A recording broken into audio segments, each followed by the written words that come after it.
કાઠાગોર માની કથા। નદી કાંઠે એક રમણીય ગામ હતું। તેમાં એક ડોસી તેના 2 દીકરા અને 2 વહુઓ સાથે રહેતી હતી।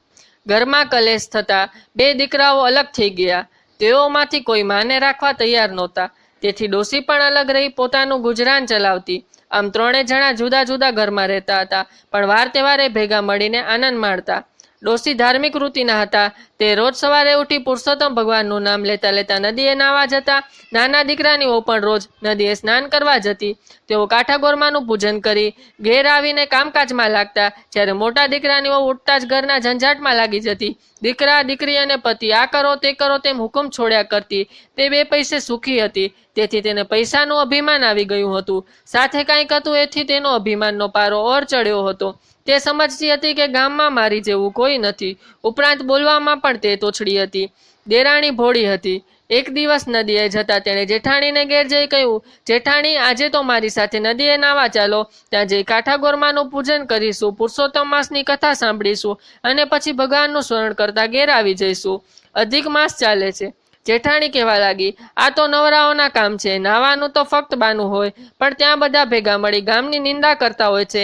આમાં આપણું કામ નહીં। મારે તો મારું ઘર પહેલું સંભાળવાનું। મારે ઘેર આવનારા ઘણા, મારા પતિ દુકાનેથી આવે, છોકરો નિશાળેથી આવે, પિયર ગયેલ વહુ આવે, સાસરે ગયેલ દીકરી આવે, સગા સંબંધીઓ આવે, સીમમાં ગયેલ ઢોર પણ આવે। આમાંથી હું આખો દિવસ નવરી પડું તો તમારી સાથે નાવા આવું ને? તમારે વ્રત કરો, મને તો ધર્મ કર્મ કરવાનો સમય જ નથી। જેઠાણીની લાંબી ચોડી વાત સાંભળી દેરાણીને દુઃખ થયું, છતાં તે કાંઈ બોલી નહીં। તે સાસુ પાસે ગઈ અને બધી વાત કહી। સાસુએ કહ્યું, જે કરે તે ભરે। ભગવાન માણસને સુખ આપે છે અને સુખ મળ્યા પછી ભગવાનને તે ભૂલી જાય છે। મોટી વહુ સમજે તો સારું, નહીતર એના ભાગ્ય પણ ફૂટેલા જ છે। કાઠાગોરમાં રીઝે તો ધન ધાન્યમાં પાર ન રહે અને ખીજે તો કોઈના નહીં। આમ દિવસો વીતી રહ્યા હતા। દેરાણીના દિવસે પુરુષોત્તમ ભગવાનના ધર્મ ધ્યાનમાં જતા હતા, જ્યારે જેઠાણીના દિવસો સાંસારિક કામકાજમાં ઝંઝાટમાં વીતતા। તેની પાસે ધર્મ કરવાનો વખત જ નથી, એ તો સગાવાલાઓને રીઝવવામાં પડી હતી। દેરાણી તો રોજ નદીએ નાઈ કાઠાગોરમાની વાર્તા સાંભળતી, ધર્મ ધ્યાનમાં રત રહેતી। આથી કાઠાગોરમાં દેરાણી પર રીઝ્યા અને ઘણી સુખ સાહેબી દીધી। બીજી બાજુ પુરુષોત્તમ ભગવાનનું અપમાન કરનારી જેઠાણી પર તે કોપાયમાન થયા।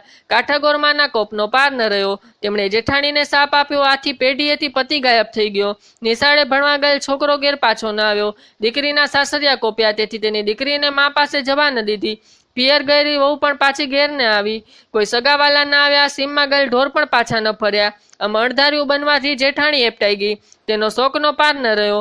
તેને પોતાની ભૂલ સમજાઈ। તે દેરાણી પાસે પહોંચી ગઈ અને પોતાના દુઃખની વાત તેને દેરાણીને કહી। દેરાણી તેને સાસુ પાસે લઈ ગઈ। સાસુ એટલે બેસી માળા ફેરવી રહ્યા હતા, ત્યાં તો જેઠાણી આવી તેમને પગમાં પડી વલોપાત કરતા કહેવા લાગી, માં, હું તો લૂંટાઈ ગઈ। મારો તો પતિ ગયો, પુત્ર ગયો, ઢોર ઢાખર ગયા, સવડા નાખું ત્યાં આવડા પડે છે, માટે કંઈક રસ્તો બતાવો। તમે કહેશો તેમ હું કરીશ। સાસુએ કહ્યું, મોટી વહુ, તે જાણે પણ પુરુષોત્તમ ભગવાનનું અપમાન કર્યું છે, આથી કાઠાગોરમાં તારા પર કોપાયમાન થયા છે, તેથી તારા બધા કાર્યો અવળા થાય છે।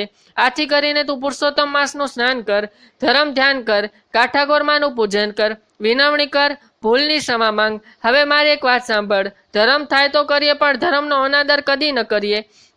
ત્યારે જેઠાણી રડતા રડતા બોલી, માં, હું સાવ આંધળી છું, અજ્ઞાન છું, ધર્મની વાત જાણતી નથી, અજાણતા અનાદર થયો છે। હું કોઈ દિવસ નદીએ કાઠાગોરમાને પૂજવા ગઈ નથી, મારે ત્યાં જઈને શું કરવાનું? સાસુએ કહ્યું, એક થાળમાં પૂજાની બધી સામગ્રી લેવી, તેમાં શ્રીફળ, પુષ્પ, ચોખા, સુપારી, કંકુ, અબીલ, ગુલાલ, ધૂપ, અગરબત્તી મૂકી, હાથમાં પૂજાનો થાળ લઈ, ખંભે ચૂંદડી નાખી, ઢોલી લઈ સ્ત્રીઓ સાથે વાતે ગાતી નદીએ જ્યાં પુરુષોત્તમ ભગવાનનું નામ લઈ સ્નાન કર, કપડાં બદલીને પુરુષોત્તમ ભગવાનને પ્રાર્થના કરજે, કાઠાગોરમાનું પૂજન કરી કાલાવાલા કરજે।